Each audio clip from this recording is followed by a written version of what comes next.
the most sold book ever in the history of mankind. Yet it's still one of the most debated concepts ever to grace this planet's surface. The Bible, originating from the word biblia, which means written law, was created by 40 different authors and was finalized in the year of 95 AD. This book is the basis for the world's largest religion, Christianity. But considering it was written over 2,000 years ago, many question why it's still believable and popular in a modern society. Today, I'm going to walk through the rationale behind the legitimacy of the Bible and the existence of God, not so that I can force my beliefs onto you, but so that you can better understand the logic behind these ideas. The summer of 2020 brought me to a Christian summer camp, Fort Wilderness, and I found myself a daily attender of the high school level sermons. The leader of these sermons was a man by the name of Michael Lane, a college-level biology teacher. To put it in perspective how intelligent Michael is, he's spoken at the University of Wisconsin-Madison, Illinois State, and has won the Outstanding Biology Teacher Award from none other than USC. Michael has also traveled to Israel on multiple archaeological trips in order to write his book, The Stones Bear Witness. He was even requested by the United States government to help form the biology curriculum for the failing Soviet Union, even though he declined. This guy obviously is insanely intelligent about both the secular world ideas and the Christian world ideas. For reference, the word secular is an antonym to religion. So a secular society is one that has no spiritual basis, much like the religion-free public universities that Michael found himself speaking in. However, back in this class, Michael brought to my attention one key aspect that many Christians fail to realize when they go about sharing their faith with other people. For many atheists around the world, the Bible is a bunch of baloney. So when people come up to them to try to convince them to believe in a God that they don't think exists based off of a book that they think is full of fiction, no one changes their stance. Similar to a debate or court hearing, you can't use evidence unless everyone believes that it's truthful. So in this case, the Bible is irrelevant to all of you unless you believe it is trustworthy, which means that I have to start from scratch in all of this. In front of you, you have a blank piece of paper. What I'd like you to do is draw a big circle just like this. Let's say that this circle is representative of all the knowledge ever known to mankind. So included in this circle, you have all the laws of physics, all the names of people who've ever ruled Great Britain, all the words spoken by Shakespeare, and so forth. Now let's imagine that blank circle that you have as all of the knowledge known to mankind, and I want you to draw a piece of pie on the pie graph of how much you think you personally know. Albert Einstein or Isaac Newton might know a little bit more than you, but for me, I'd say I know spectacular 1%. I know that the acceleration due to gravity is 9.81 meters per second squared. I know that Elizabeth is currently the Queen of England. I know that Romeo and Juliet die in the end. But I couldn't tell you how Wi-Fi works, who the 31st President of the United States was, or how nuclear fission creates bombs. And that's exactly what I'm getting at. We don't know everything, plain and simple.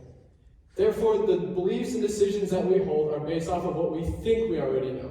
And we like to fill in any of those unknown gaps with our answers of our own, because not having an answer is unsatisfactory.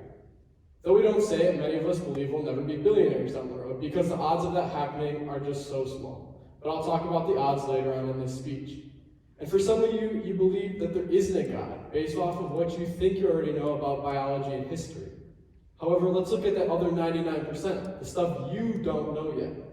What if somewhere in that 99%, there's factual evidence that a God does exist, but you haven't discovered it yet? With this in mind, I encourage you to listen openly as to what I have to say in the next few minutes. First, let's examine the Bible. A summary of the analytical review of the Bible yields this statement. The Bible is filled with 66 books, or chapters, that are divided into two sections, 39 books in the Old Testament and 27 books in the New Testament. The Old Testament tells the life of the Hebrew people from creation to around 400 BC. Then the New Testament tells the life of Jesus and the start of the church from 1 to 100 AD. There are many ways to go about breaking down the legitimacy of the Bible, but first, let's look at the historical evidence of Jesus. Pictured here is one of the most cliche images of the most influential man in the Bible, even though we don't really know what he looks like. Whether you're Muslim, atheist, Christian, Jew, or Buddhist, it's really difficult to deny that Jesus existed at least as a person. The textbooks that teach world history in American public schools, that's right, schools that are forced by law to keep religion out of all their teachings, discuss Jesus, because it'd be historically inaccurate to say otherwise. The History Channel, the same channel that supports the Big Bang Theory, admits that there are non-Christian texts of both Jewish and Roman origin that talk about the life of Jesus. Now, these two sources don't talk about the significance of the life of Jesus to the same retrospect as the Bible does, but the fact that these two secular sources talk about Jesus is really monumental. For those of you who know a little bit more about the Bible, you know that the 33-year life of Jesus was greatly prophesied in the Old Testament. Jesus came from the lineage of David. He didn't speak when others testified against him in court. He never had a bone broken during his crucifixion, and the list continues. Whether you believe that these events happened or not, the Old Testament predicts 351 prophecies that are proven true in the life of Jesus. This alone is a remarkable number because it means that those 40 authors from the 1,000 plus year span of the writing of the Bible had to be exactly on the same page, because not a single one of those 351 prophecies is contradicted, and furthermore, all of them are fulfilled. I know what you're probably thinking. It's pretty easy for all of these prophecies to be proven true if they're written after the event already happened, just like I can predict who will win the Super Bowl after the score has been released. But this wasn't the case. For evidence, let's look at the discovery of the Dead Sea Scrolls. In 1947, Bedouin men were herding their goats through the west end of the Dead Sea, which is in the Middle East. As seen in this picture, there are quite a lot of caves, and so the goats would often hide in these caves, and what the men would do is they'd throw rocks into these caves in order to scare the goats back out into the open. However, when one of the men threw a rock into a cave, he heard pottery smash. Eventually, him and some of his buddies climbed into the cave to see what was happening. And that's when they found all the fragments of pottery and the writing and the rolls of scripture.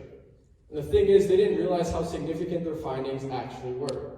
These scrolls had every single book of the Old Testament except for Esther and Nehemiah. And here's the kicker. Remember the History Channel that supports the Big Bang Theory and is extremely secular?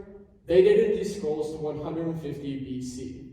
I'll say it again. The History Channel reported that 37 of the first 39 books of the Old Testament were written 150 years before Christ walked this earth. Those 351 predictions were written at least a century before Jesus was born. And this is just a single example of how archaeology coincides with the Bible. You have the Epic of Gilgamesh talking about the Great Flood, aka Noah and the flood. You have the seal of Isaiah the prophet, who was a prominent writer in the Old Testament. You have a stone fragment mentioning Pontius Pilate, the man who decreed to have Jesus crucified. Throughout all the excavating in the Middle East, there is yet to be a single piece of archaeological evidence that contradicts the Bible.